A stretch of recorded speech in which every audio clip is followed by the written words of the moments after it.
quero convidar você a abrir a sua Bíblia.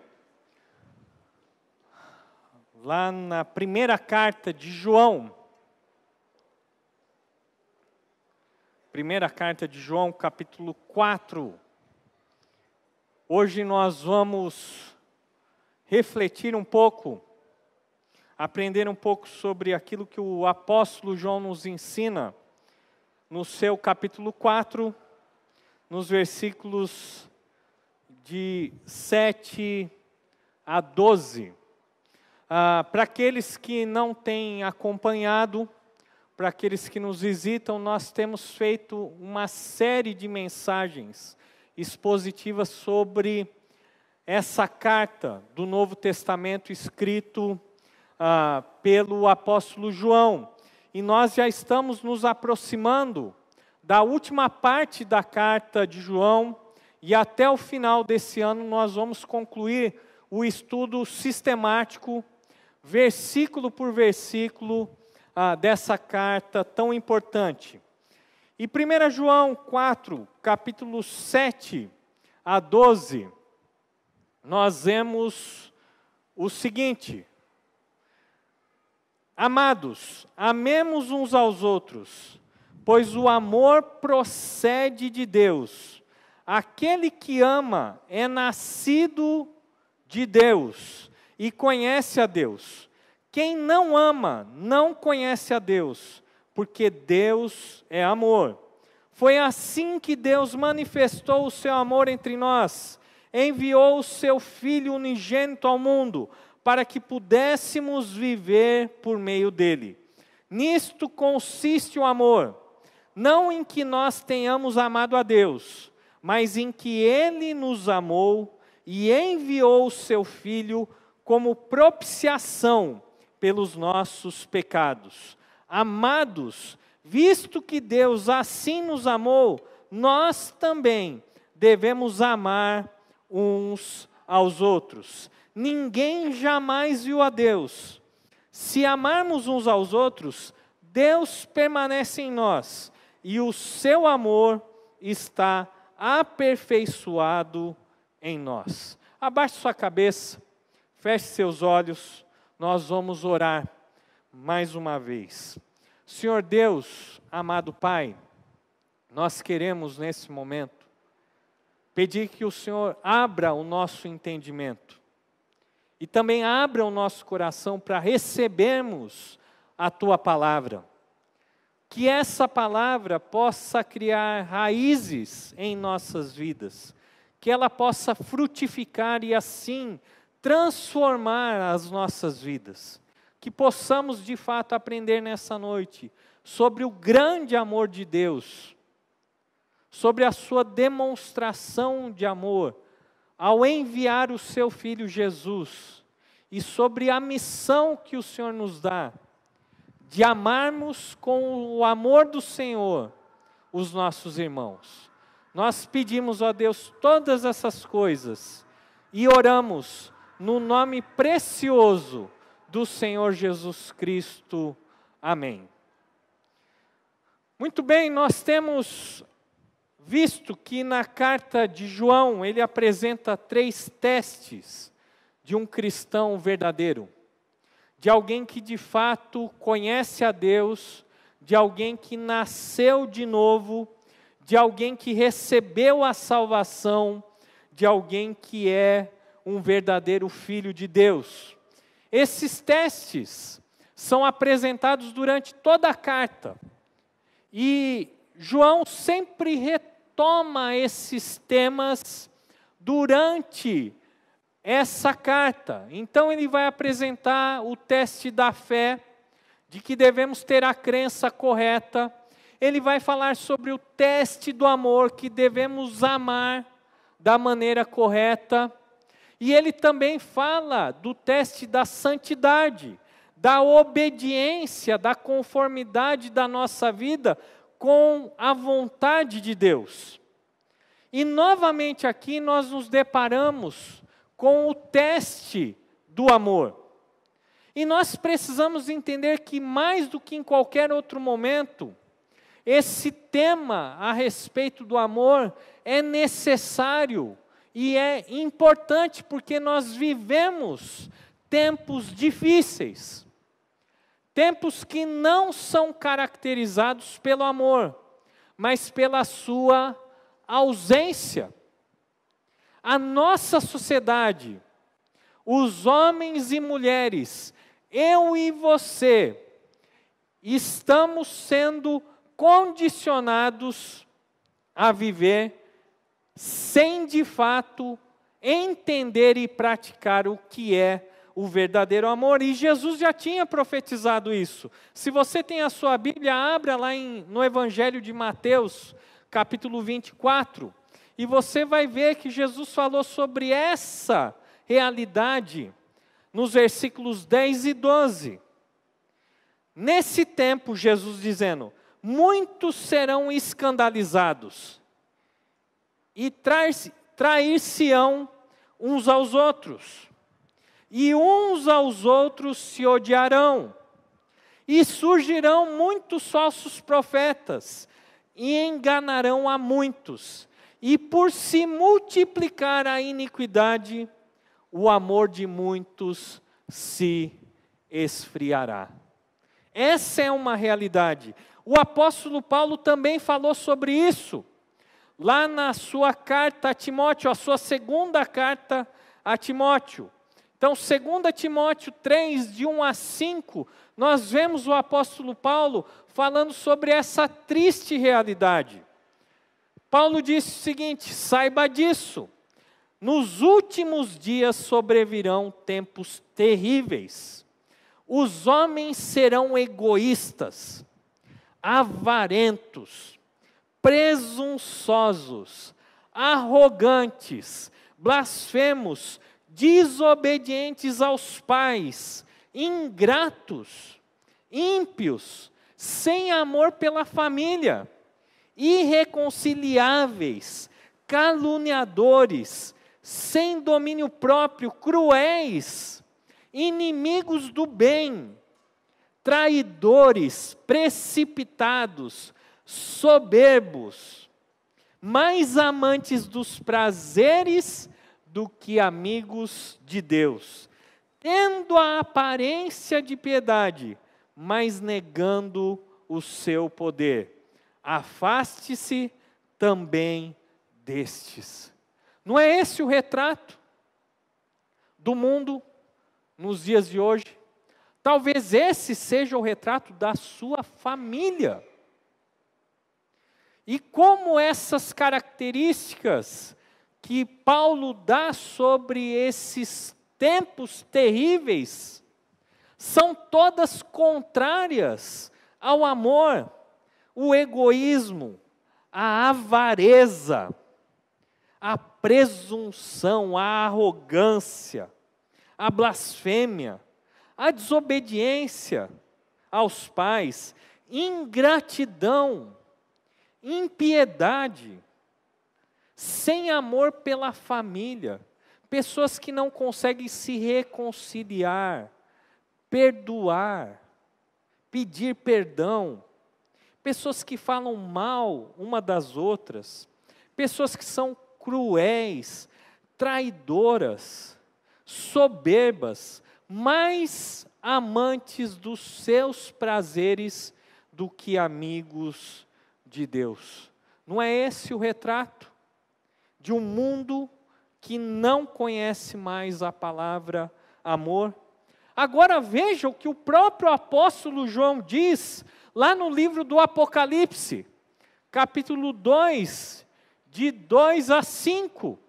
Logo no primeiro período da igreja cristã, no primeiro século, as igrejas já estavam sendo tomadas pela falta de amor. Olha só o que João escreve, o que ele registra nas palavras de Jesus, ditas à igreja de Éfeso: conheço as suas obras, o seu trabalho árduo e a sua perseverança. Sei que você não pode tolerar homens maus, que pôs à prova os que dizem ser apóstolos, mas não são, e descobriu que eles eram impostores. Você tem perseverado e suportado sofrimentos por causa do meu nome, e não tem desfalecido. Contra você, porém, tenho isso: você abandonou o seu primeiro amor. Lembre-se de onde caiu, arrependa-se e pratique as obras que praticava no princípio. Se não se arrepender, virei a você e tirarei o seu candelabro do seu lugar. Nós já tivemos uma série sobre as 7 cartas das igrejas do Apocalipse. Mas aqui o que nós precisamos relembrar é que a maioria daquelas igrejas recebiam um elogio e recebiam uma censura. A igreja de Éfeso era uma igreja que conhecia a palavra de Deus, que não tolerava os falsos ensinos. Era uma igreja que perseverava, que resistia apesar dos sofrimentos. Mas ela recebeu uma censura, porque ela era uma igreja que tinha se tornado fria no que diz respeito ao seu amor. E perder o seu primeiro amor aqui, não é só o amor que nós temos para com Deus, mas o amor que nós temos para com os outros irmãos na fé, para com o nosso próximo. Aquela igreja tinha perdido o seu primeiro amor. E parece que quando nós lemos a carta de João, nós podemos estranhar. E podemos achar que não tem mais nenhuma novidade sobre esse tema. Mas não é à toa que João fala a respeito da necessidade de amarmos uns aos outros. Precisamos sempre relembrar dessa mensagem. E nós aprendemos aqui que o cristão, ele é conhecido pelo que ele crê, pela forma como ele vive e também pelo seu amor para com as outras pessoas. O tema do amor cristão é repetido e é dito por João 3 vezes. E por que será que João repete esse tema 3 vezes? E por que ele enfatiza a necessidade de nos amarmos uns aos outros? E aqui então nós aprendemos que o amor fraternal não é uma opção. Pelo contrário, é uma obrigação. É uma ordem expressa de Deus. É um imperativo absoluto. Não dá para ser cristão e não amar o irmão. É incompatível. Aquele que é cristão, ele vai viver em amor para com o seu irmão. Vamos aprender aqui 3 verdades sobre o amor de Deus. E por que nós devemos amar uns aos outros. Lá nos versículos 7 e 8 nós aprendemos que Deus é amor. Olha só o que João nos diz: amados, amemos uns aos outros, pois o amor procede de Deus. Aquele que ama é nascido de Deus e conhece a Deus. Quem não ama, não conhece a Deus, porque Deus é amor. Porque Deus é amor. Porque Deus é amor, nós devemos amar, nos amar e amar uns aos outros. E eu fico pensando, por que João repete 3 vezes esse tema? E por que ele fica batendo na mesma tecla? E por que isso pode ser cansativo?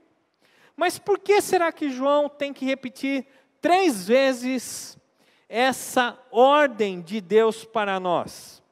Aqui a palavra de Deus nos diz claramente que nós devemos amar os outros porque Deus é amor.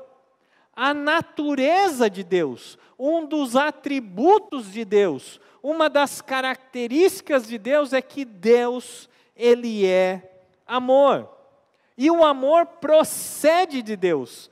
Deus, então, é a fonte, é a origem do amor. E todo amor deriva dele. Mas Deus não é apenas a fonte do amor.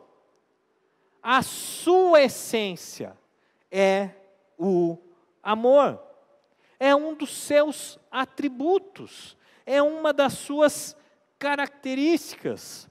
Por essa razão, então, quem ama demonstra que é um filho de Deus. Mas quem não ama demonstra que não conhece a Deus. Mas por que será que João repete 3 vezes? Amemos uns aos outros. E ele discorre sobre esse assunto. Amemos uns aos outros. E ele discorre novamente sobre esse assunto. Amemos uns aos outros. Eu acredito que, em primeiro lugar, é porque isso é algo muito, muito, muito importante.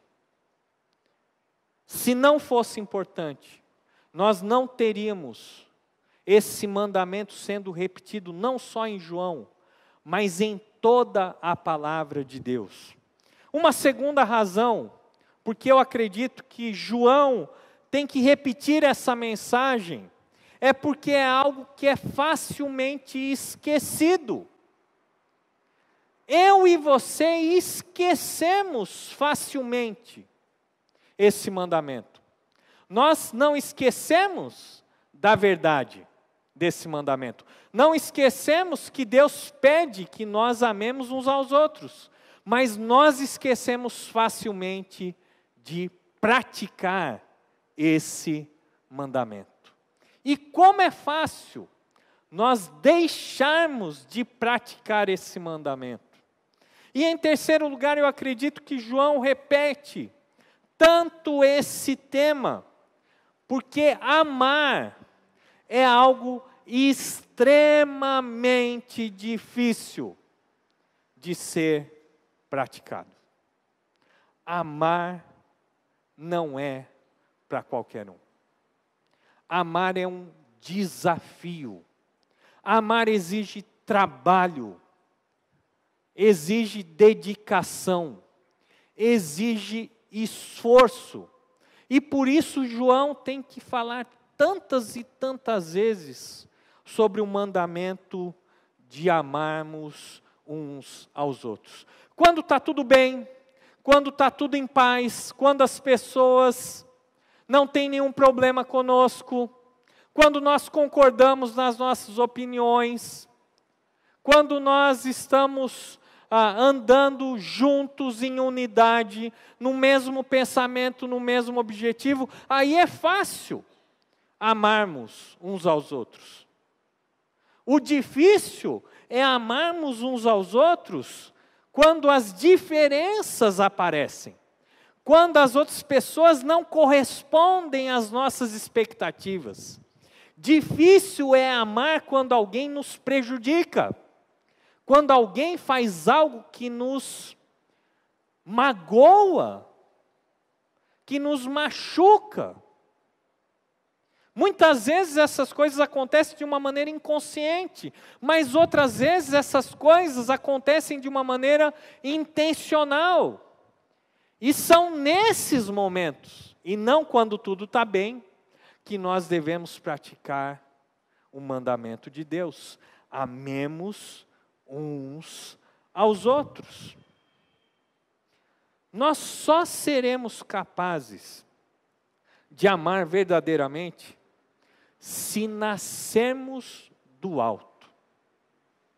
É verdade. Nem sempre aquele que ama conhece a Deus. Mas aquele que conhece a Deus, obrigatoriamente, precisa amar as outras pessoas.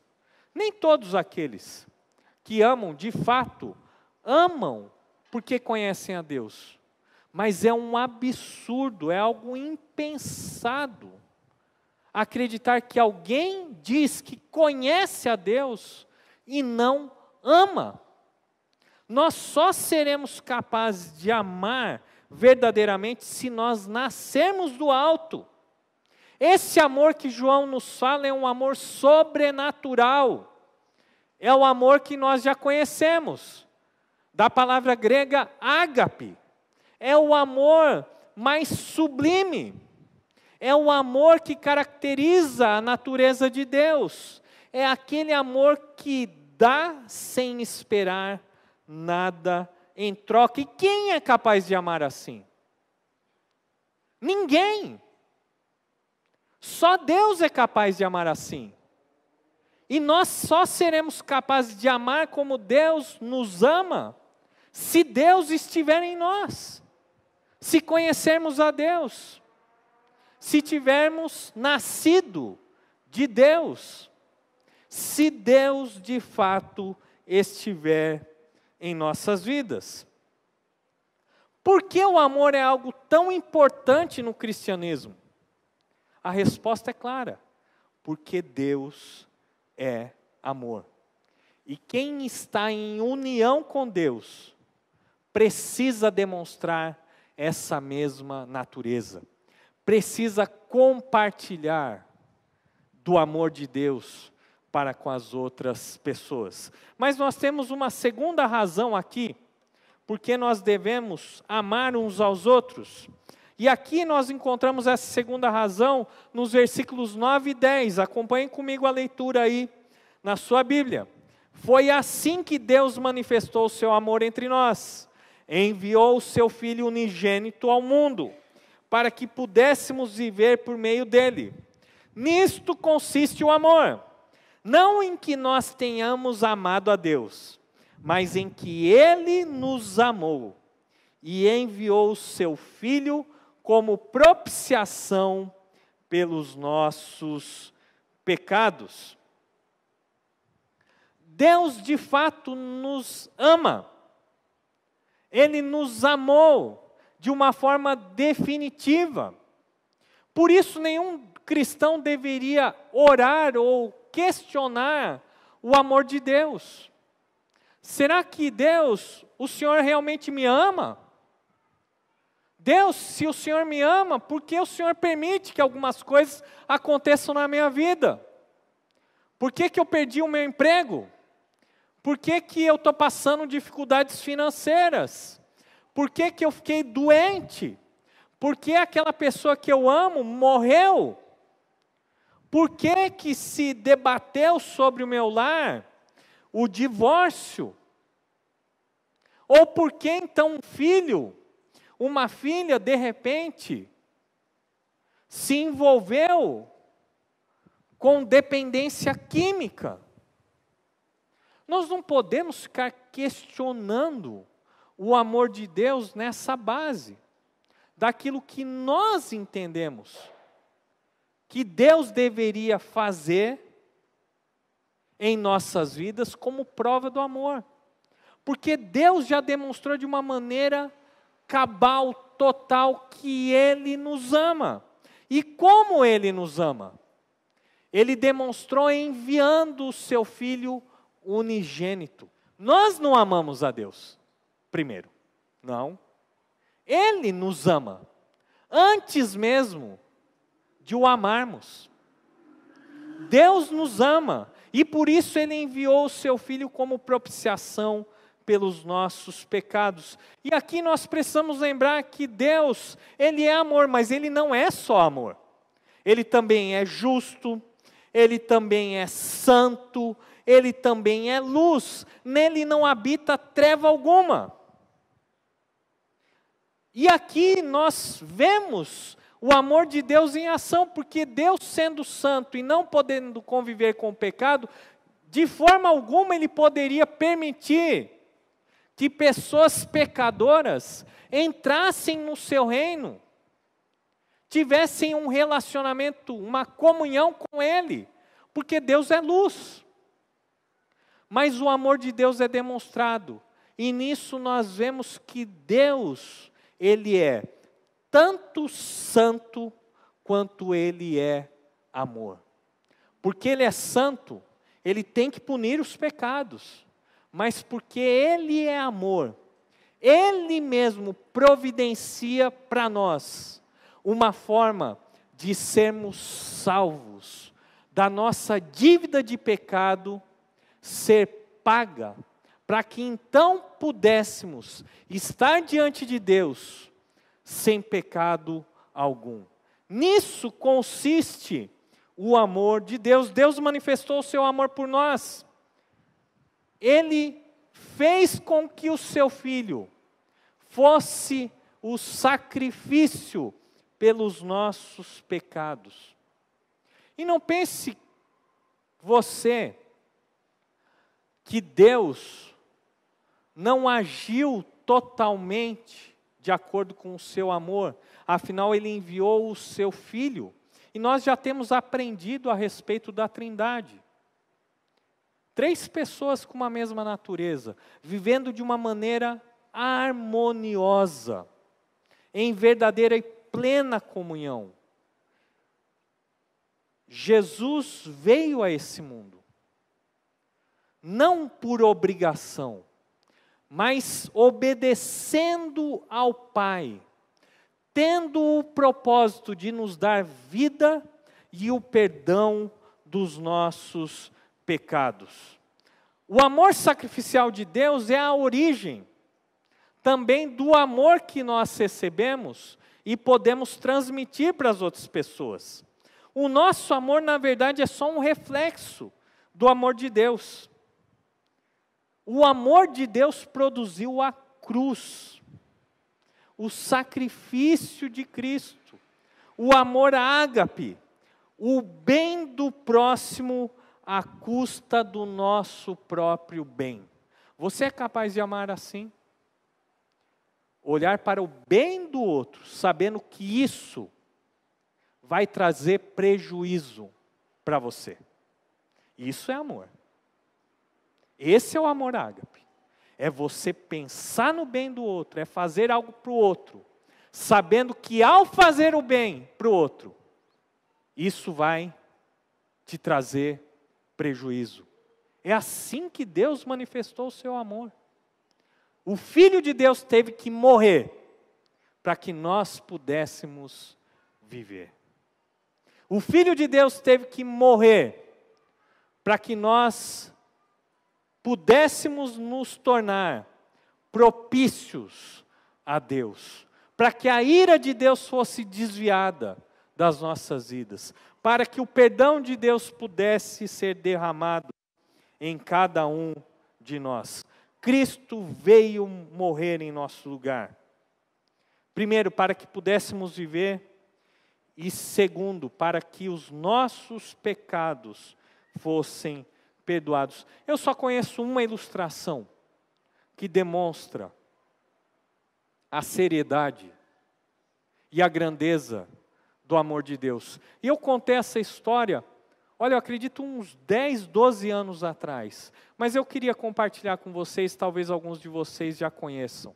Mas essa ilustração, essa pequena história, demonstra de uma maneira muito clara o amor de Deus ao enviar Jesus para nos salvar.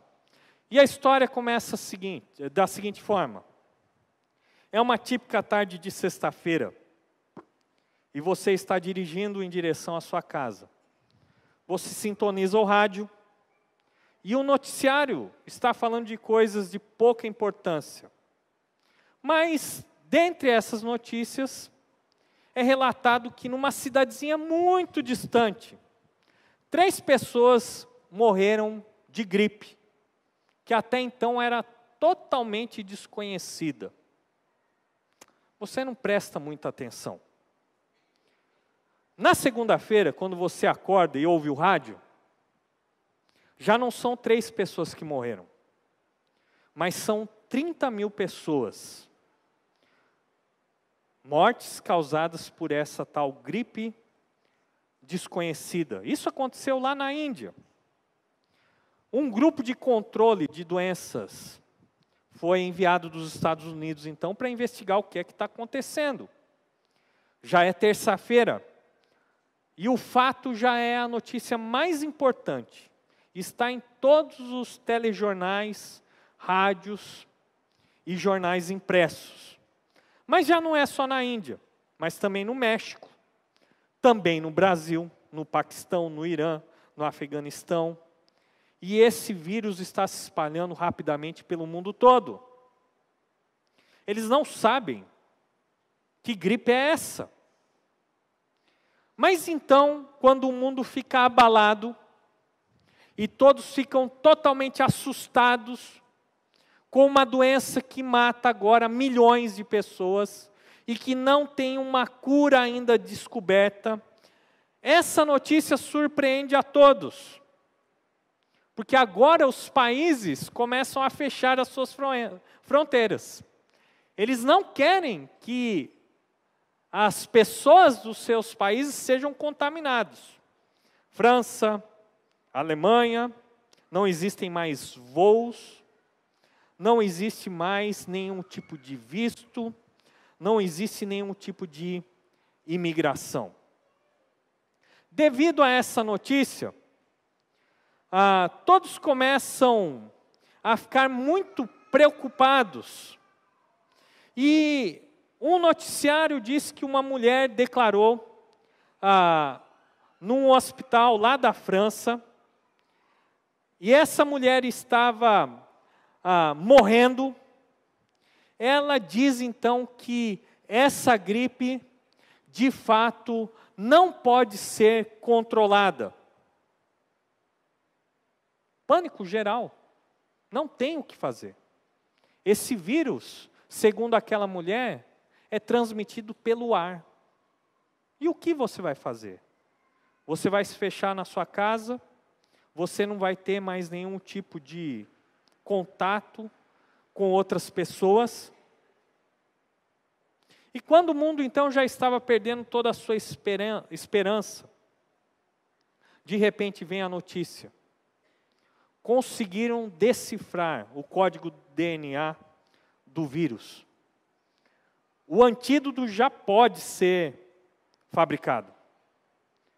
O problema é que esse antídoto tem que ser fabricado a partir do sangue de uma pessoa que não tenha sido ainda infectada pelo vírus. Essa notícia corre pelo mundo todo. As pessoas vão aos milhares para o hospital para fazerem um teste, para ver se existe alguém nesse mundo que ainda não foi contaminado com esse vírus, para que então o antídoto seja fabricado. Você vai como voluntário, você leva também toda a sua família, os seus vizinhos também vão, os seus familiares também vão. Todo mundo está apreensivo, o que acontecerá? Será de fato o final do mundo? E de repente ali na recepção do hospital, o médico sai pela porta gritando um nome. E naquele momento você fica em pânico, porque é o nome do seu filho, o seu único filho. Filho pequeno esse, que está agarrado nas suas pernas. O seu filho vira para você e diz: pai, por que ele está gritando meu nome? O que ele quer que eu faça? Antes que você possa pensar, eles já pegam o seu filho e já vão conduzindo ele para uma sala. Você grita: espere um pouco, o que vão fazer com meu filho? E o médico responde: está tudo bem. O sangue dele é o que nós estávamos procurando. É um sangue puro, limpo. Não está infectado pelo mal. É o sangue redentor do mundo. Com o sangue dele nós podemos fazer um antídoto para salvar milhares, milhões de pessoas. Nós vamos impedir que o mundo acabe. Mas depois de 10 minutos, os médicos saem chorando da sala. E o chefe responsável se aproxima de você e diz o seguinte: olha, muito obrigado, porque vocês vieram aqui fazer o teste. O sangue do seu filho realmente está puro, não tem nenhum tipo de infecção. Nós poderemos de fato fabricar o antídoto que salvará o mundo. Essa notícia se espalha, as pessoas saem às ruas comemorando, se abraçando umas às outras. Mas depois de um tempo, os médicos novamente te chamam e numa conversa extremamente difícil e com lágrimas nos olhos, eles dizem: sabe, pai, nós precisamos de uma autorização aqui por escrito para usarmos o sangue do seu filho. Você percebe que ali não havia escrito o quanto de sangue eles iriam retirar para fabricar o antídoto. O médico então diz o seguinte: olha, nós pensávamos que se tratava de um adulto e não de uma criança. E por essa razão, nós vamos precisar de todo o sangue do seu filho. Você não pode acreditar nas palavras daquele médico. Mas o médico insiste. O senhor não compreende? Estamos falando da cura do mundo inteiro. Por favor, assine o documento. Nós precisamos de todo o sangue de seu filho. Apesar de você insistir, no final das contas, você assina o documento. Pergunto: você quer ver seu filho? Você caminha lentamente em direção à sala de emergência, onde se encontra seu filho, deitado ali na cama. Então seu filho olha e pergunta: papai, o que é que está acontecendo? Você segura as mãozinhas dele e diz: filho, você sabe o quanto eu te amo. Eu jamais assinaria qualquer coisa que não fosse absolutamente necessária. Você compreende? Silêncio. O médico regressa à sala e diz: olha, infelizmente não podemos esperar mais. Tem que ser feito já, agora. O senhor vai ter que sair. Quando você deixa a sala com sofrimento, o seu filho ainda grita: papai, papai, por que você está me abandonando? Passa uma semana. E daí resolve fazer uma cerimônia em homenagem ao seu filho que salvou o mundo. Mas nessa homenagem muitas pessoas estão indiferentes. Elas ficam em casa assistindo filmes, continuam indo aos shoppings. Umas até vêm à homenagem, mas não demonstram nenhum tipo de gratidão pelo sacrifício que o seu filho fez. Nesse momento, então, o pai, você como pai, naquela cerimônia, grita: meu filho morreu por vocês e vocês não se importam. Será que não é isso que muitas vezes Deus tem vontade de gritar ao nosso mundo?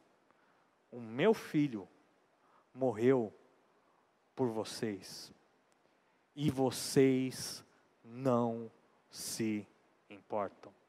Você conseguiu sentir um pouquinho do drama, se fosse uma história real? Se fosse com você, pai, se fosse com você, mãe, o seu único filho, tendo que morrer no lugar de outras pessoas. Essa é a maior demonstração de amor que alguém poderia, de fato, fazer. E foi isso, de fato, que Deus fez. Ele enviou o seu único filho para que pudéssemos viver.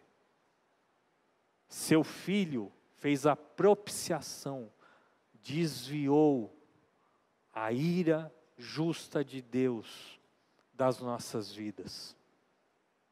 Deus, de fato, nos ama. E você já entendeu o amor de Deus? Você já recebeu o amor de Deus na sua vida? Deus é amor. Deus nos ama. Mas nós temos uma terceira e última verdade nesse texto.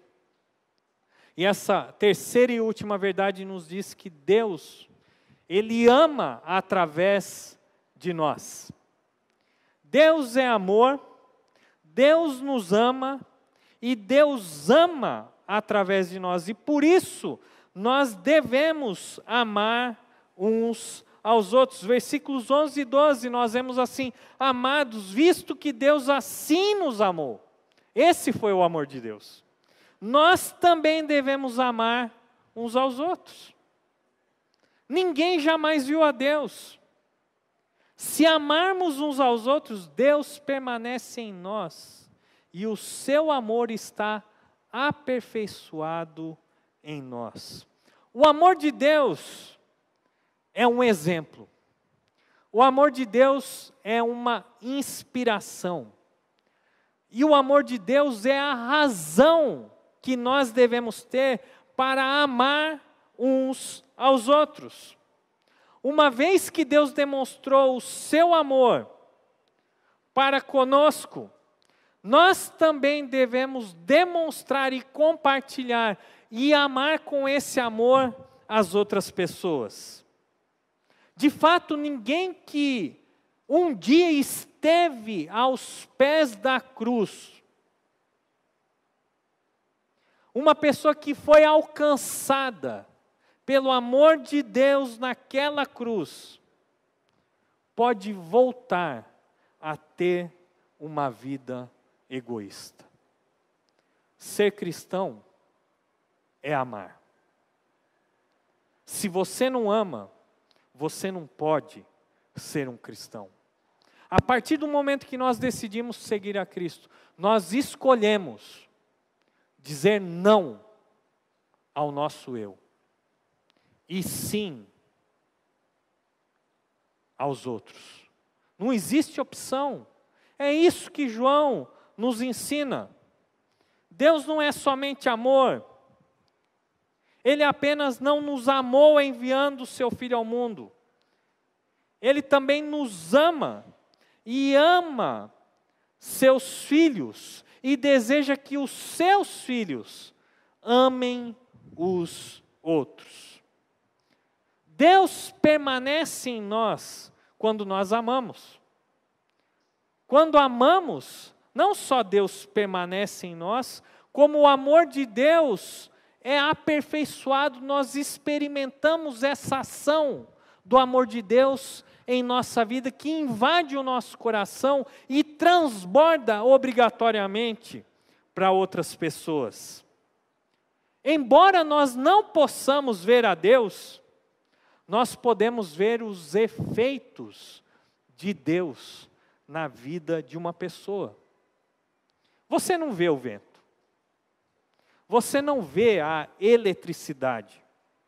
Mas você percebe nitidamente os efeitos do vento. Porque as folhas balançam. E por isso o vento existe. Apesar de você não ver o vento. Você vê os efeitos da eletricidade. E você sabe que ela existe. Mas você não vê a eletricidade. As pessoas não veem Deus. Mas quando os seus filhos amam, eles veem os efeitos do amor de Deus na nossa vida. E eles deveriam chegar à conclusão de que, de fato, existe um Deus. Aí está o verdadeiro amor que é manifesto. Quando amamos, nós estamos manifestando a Deus. E eu quero terminar com mais uma ilustração, escrita por Charles Swindoll. E ele, num dos seus livros, ele diz que logo depois da Segunda Guerra Mundial, a Europa estava um verdadeiro caos, totalmente destruída. E principalmente a Inglaterra. Londres, então, estava totalmente em ruínas. E talvez a maior tragédia da Segunda Grande Guerra foram os órfãos que caminhavam pelas ruas de Londres, sem casa, sem comida e sem família. E ele diz então que certa manhã, de muito frio, um soldado americano, ele estava retornando para sua base, mas numa esquina, ele viu do seu jipe um menino, que estava com o seu nariz colado no vidro de uma confeitaria. Ele parou o jipe, desceu e se aproximou do garoto.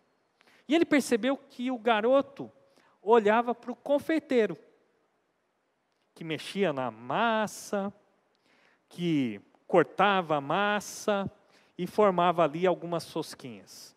Os olhos daquele menino ficavam arregalados e colados naquelas rosquinhas que nem tinham sido ainda assadas. Ele observava cada movimento do confeiteiro, sem piscar os olhos. Através daquele vidro, percebia-se a fumaça da respiração daquele menino. Dava para perceber o quanto ele salivava por aquelas rosquinhas. Aquele menino observa as rosquinhas indo para o forno, saindo do forno, sendo colocadas no balcão com todo cuidado. E o soldado então percebeu o gemido e o suspiro daquele menino por aquelas rosquinhas. Ele se colocou ao lado do menino, ficou comovido, porque sabia que ele era um órfão da guerra, e disse: filho, você gostaria de comer algumas rosquinhas? O menino se assustou, nem tinha visto que o homem estava ao seu lado. Sim, eu gostaria muito. Então o soldado entrou na confeitaria, comprou uma dúzia de rosquinhas, colocou dentro de um saco de papel e entregou nas mãos daquele menino. O menino sorriu. E quando percebeu que o soldado estava se afastando, correu até ele, puxou a sua farda e disse algo em seus ouvidos. Aquele menino perguntou baixinho: moço, você é Deus? Moço, você é Deus? Um menino confundiu um soldado que teve compaixão com Deus. E é bem por aí. As pessoas deveriam ver o nosso amor e deveriam perceber em nós a presença de Deus. Concluindo, nós precisamos amar uns aos outros. O ódio não vem de Deus, o amor sim. A falta de perdão não vem de Deus, o perdão sim. O egoísmo não vem de Deus, o altruísmo sim. E por isso, por essas razões, porque Deus é amor, porque Deus nos ama, e porque Deus quer amar através das nossas vidas, nós devemos amarmos uns aos outros. Abaixe sua cabeça, feche seus olhos, nós vamos orar. Senhor Deus, nosso Pai, como não responder ao Teu amor? como nós podemos ter coragem de continuar vivendo de uma maneira tão egoísta, depois de presenciarmos, de experimentarmos o teu grande amor por nós. Nessa noite, ó Deus, nós precisamos pedir perdão, porque é uma vergonha. Alguém que diz que conhece a Deus e não ama as outras pessoas. Deus, mas também nessa noite nós queremos clamar, porque o Senhor sabe o quão difícil é amar para cada um de nós. Sabemos que isso é contrário à nossa natureza, mas pedimos a tua ajuda, que o Senhor derrame do teu amor sobre as nossas vidas, ao ponto de transbordar para outras vidas. Essa é a nossa oração. E oramos no nome de Jesus Cristo. Amém.